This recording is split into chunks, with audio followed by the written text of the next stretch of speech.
Hey, what's up, everybody? It's Aaron Prinz at AI Audiobook Generator. I'm recording this video for a few reasons. I want to have a little tutorial, and I'm looking for feedback. I'm looking for features to add that you guys can use to use AI Audiobook Generator in your projects. Okay, so let me explain what AI Audiobook Generator is and how it came to be. A friend of mine came to me and said, "Hey, Aaron, can you help me? I have a bunch of PDFs that I want to convert into audiobooks." And I'm like, wow, ping, OpenAI's text-to-speech model, which is at the time the only one that I knew about. And I said, how can I use that to give you the audiobooks for the PDFs that you want? So I started looking through documentation, and I quickly found out that the limit per file, per call that you could make to the text-to-speech API from OpenAI is 4,096 characters. I'm like, well, that's not a full PDF, so we'll have to find a way to split up the text, and then obviously automatically send those pieces of text to the API and then get the MP3s back, and then either download them in parts or combine them into one file, which would make the audiobook. So I went to work, and this is what I came up with. I want to highlight that if you choose to use AI Audiobook Generator, we're not storing any data, okay? The OpenAI key is stored locally in your browser as a cookie. We're not storing your input texts, and your output MP3s are stored locally on your browser, on your device. This means that when you refresh your browser, the generated files can no longer be downloaded and would have to be generated again if you would still want to access that, okay? So I've prepared this little demo here, and I want to take you through it. So first, you need your OpenAI key, your OpenAI API key. You go to platform.openai.com, create an account and log in if you haven't already, and then generate an API key. It's a pay-as-you-go model, so you could deposit $5 to $10 on it. And from there, you input the API key here. This is also stored again locally on your computer. We're not storing any data. And then we want you to select the model. OpenAI offers two at this point. There's the text-to-speech model 1 and the text-to-speech model 1 HD. In my personal opinion, both are equally as good.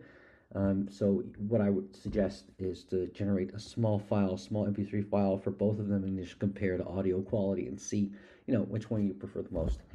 Then after that, you can select a voice. They're offering 6 at the moment. You can press the little play button to hear what that voice sounds like. It'll read up the headline here at the top of the page.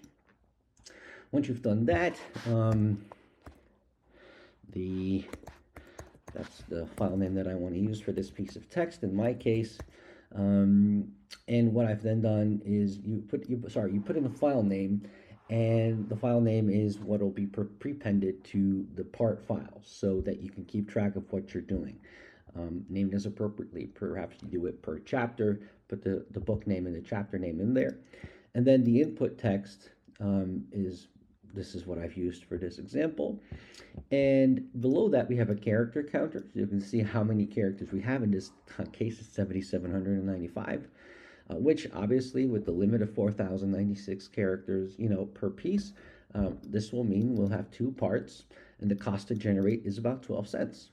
So once you input your text, you input the API key, you filled in this little form, we're going to click split text, and that's going to automatically split the text for us into 4,096 characters max, to the nearest period of that 4,096.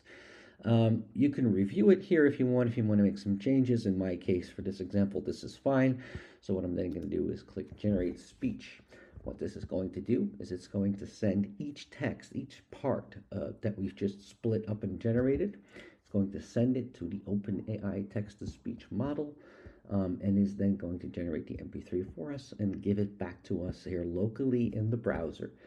This is stored, again, just for the period of time that you have the browser window open. So again, if you refresh, you'll be losing the files that you've generated. So make sure that you don't refresh the page before you've actually generated or downloaded the files that you wanted. So I've talked through the first generation. So what we can do is we click download. It's going to automatically download the file, the MP3, to our hard drive, in this case to my downloads folder, from where I could import it into an audio editor.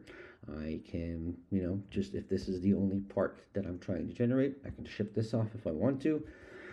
But what I want to highlight here is once the second generation is done, so I'm going to have to keep on talking until the second generation is done, is I've added one more feature that I thought was really nifty and useful in this case. The second part's done, so we can download the second part as well. But we can also click Combine Audio. Now, while these are MP3s, the combining audio is going to be a WAV file, a WAV file. And it's going to combine the two in one. As you can see, the file is a lot larger, but it combines the first two parts that we downloaded.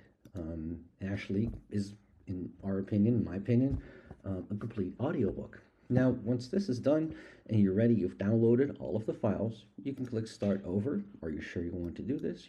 The files are going to be removed. Click Cancel to, again, download the files if you want to, or click OK. It's going to bring you back to the beginning, and you can generate the next audiobook, the next part of the text, whatever you'd like. Okay. I'd love to, again, hear your feedback. What do you think? How can I improve it? What features would you like to see?